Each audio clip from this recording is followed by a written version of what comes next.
Alexei Plotnikov, Doctor of Economics, Professor, Honored Economist of Ukraine, joins the Freedom broadcast. Alexei Vitalyevich, good afternoon. Hello. Well, India, one of the main buyers of Russian oil, under pressure from the United States, it seems, is refusing to trade with Moscow. And tankers with oil are idle, and new orders for SRYO are not coming to the Russian Federation. Earlier, we already announced that the Indian oil minister Puri, he said that this is absolutely not a problem and New Delhi can easily replace Russian products. Is this really so, and how much damage will Russia suffer if it loses such a large buyer as India? Let's start with something a little different, with the fact that the US president has finally made this deadline public, because from the very beginning and even during the election campaign, from the first days of winning the election, it was said that he would call, that 2 weeks would pass, that 100 days would pass, 30 days would pass. Well, it was something absolutely abstract, incomprehensible. And rather, President Trump tried to persuade the aggressor country so that these outrages that we feel at night and in the evenings would stop. Therefore, the fact that August 8th is a certain deadline is positive. The question is different. Will these sanctions play out the way President Trump would like?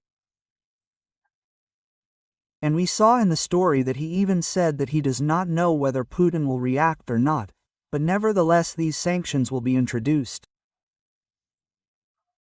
And as for specifics, yes, these are secondary sanctions for countries that consume Russian energy resources, including your example with India. This is one of the examples, when India, in this case, has 2 tankers somewhere at sea. They are moored, most likely, there will be some other restrictions. These are other countries. Well, we need to see what will happen in these unprecedented American sanctions, as the Americans call them, whether they will disconnect from SWIFT, whether they will prohibit Russian citizens from entering the United States, whether they will block conceivable and inconceivable dollar accounts for Russian citizens in different countries. That is, in principle, right now we do not have complete information about what will happen in addition to secondary sanctions on energy resources. Therefore, for now, with such cautious optimism, we can simply wait for how the aggressor country will react. How it will react, well, we saw on the stock market when Trump's deadline was announced, the Russian stock market collapsed. What will happen in other ways? Let's wait and see. I do not have any anticipation that Putin will stop the war after this. Rather, there will be some attempts to justify themselves, there will be attempts to continue what is happening, taking into account that the Russian Federation, well, has centuries-old experience of suffering, food shortages, shortages of means of subsistence, but nevertheless it fights for some high interests.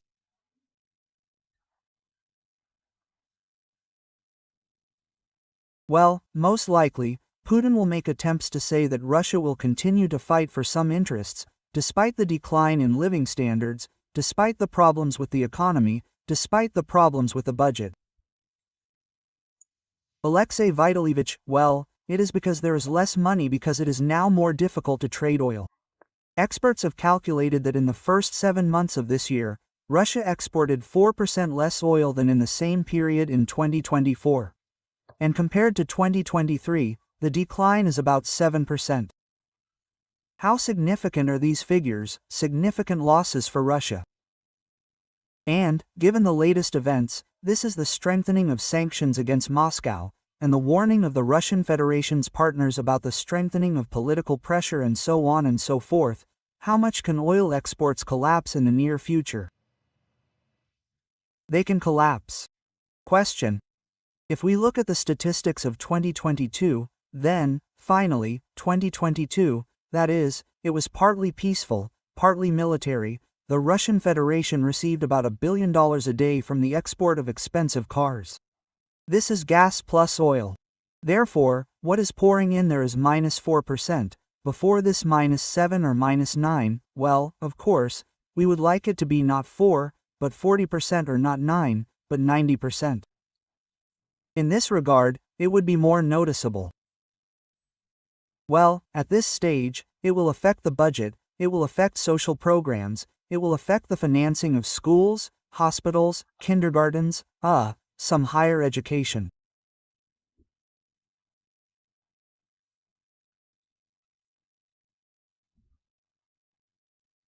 Well, in principle, I cannot say that these sanctions proposed by President Trump are deadly, because, we all remember that, at one time the Soviet Union, then Russia, is, in principle, a country that has decades of experience in distributing food products by cards, rationing consumption, let's say, what some standards in what, who went to work and what he ate in some cafeterias.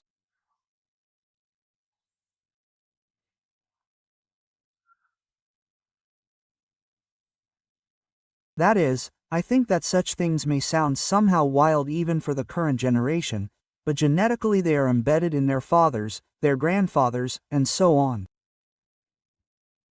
Therefore, I think that Russia can, in principle, reach this. Well, again, God willing, that the war will end, and not that we watch how in Russia they distribute bread by cards, but nevertheless the Russian Federation continues the war against our state. Now, returning to our main topic, the United States has also warned China about the negative consequences of further purchases of Russian oil under sanctions, and U.S. Treasury Secretary Scott Bessent threatened 100% duties. True, Beijing responded to this by saying that it does not intend to stop imports. Do you think that confrontation in this area could lead to the start of a new trade war between the U.S. and China? And what could be the consequences in this regard in the context of Russia's war against Ukraine? In principle, China plays a serious role for the United States, both Chinese goods and relations with China, and Trump's planned meeting with Xi Jinping on September 2, in China. That is, there are things that are significant for the U.S., significant for the world outside the context of the fact that we are at war. This is connected there with the Taiwan problem. This is connected with the problem that the Chinese economy is a very large economy. It supplies a lot of goods, including to the American market, and so on. Therefore, from this point of view, I think that the states will still insist on their sanctions. They will try to negotiate with China on sanctioning the purchase of oil, if this continues after the introduction of these sanctions. Well, how will it end, with what easing? In whose favor? And won't it lead, say, to some new economic war between China and the United States with the cancellation of the meeting between Trump and Xi Jinping, with some new problems for countries that are oriented, respectively, toward China and the United States in the world? It is very difficult to say here.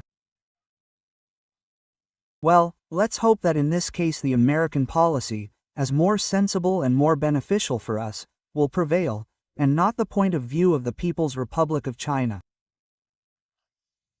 I want to voice important information and discuss it with you.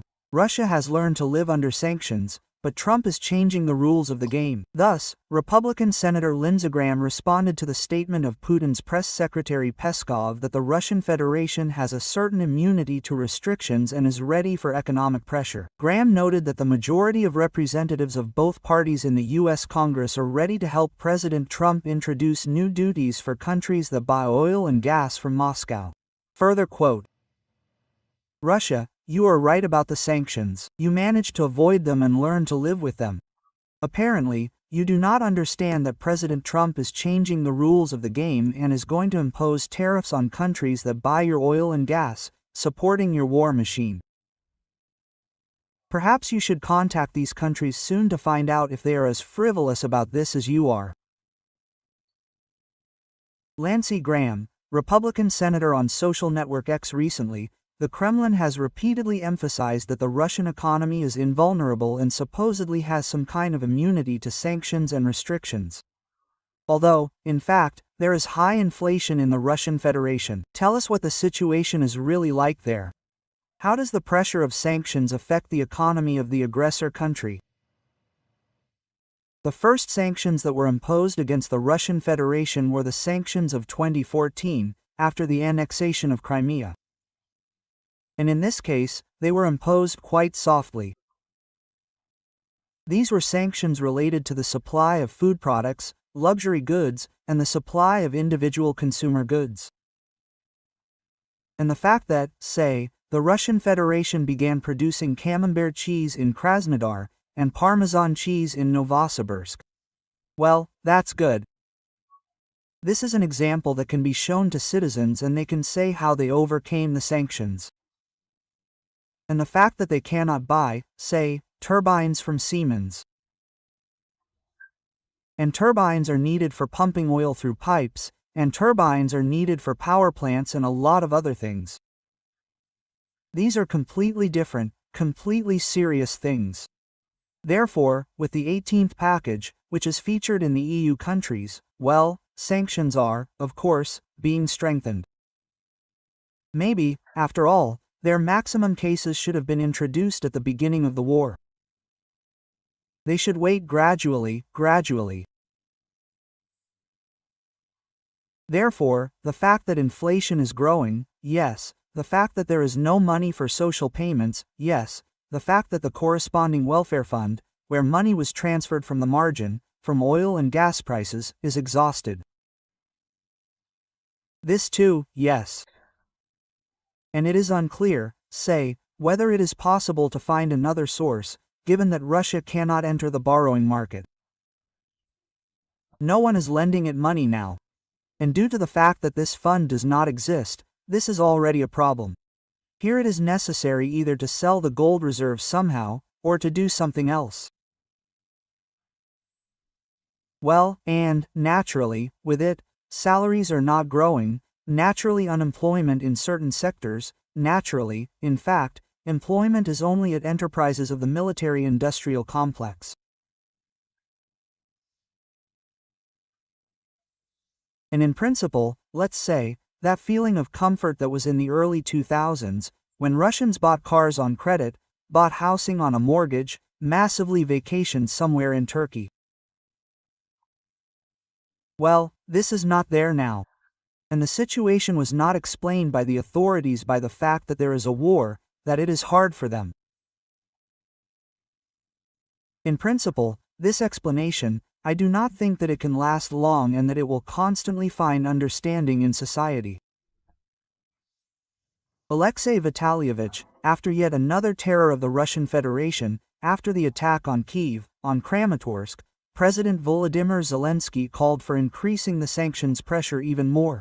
In this context, I would like to clarify with you as a specialist, in what areas does the Russian Federation still have pain points, where pressure needs to be applied so that the Kremlin's capabilities to wage an aggressive war against Ukraine, well, if, let's say, do not end completely, but at least decrease? Well, this is a limitation on SWIFT. After all, a number of banks are operating, and a number of banks can make payments with Western countries and with others. It is possible to limit these things 100%. And, say, like North Korea, it cannot make bank transfers. These are restrictions that are related to the movement of citizens of the Russian Federation. There are still certain restrictions on the European Union. Not all countries want to see Russians. Some countries let them in, some don't. These are opportunities for a broader use of the Federal Bureau of Investigation's rights to, say, dubious transactions with US dollars under American law. If some criminal cartel, settles accounts in dollars, then this, in principle, attracts American attention, because the money is American, regardless of the country in which it occurs. That is, theoretically, it is possible to prohibit Russians from settling accounts in dollars, Theoretically, it is possible to initiate some criminal prosecutions for unclear transactions in third country banks, again in dollars. Well, in principle, energy resources, which we started talking about, are also one of the areas. Therefore, I think that we still need to be more decisive. We still need to not discuss this for a long time, as it happens.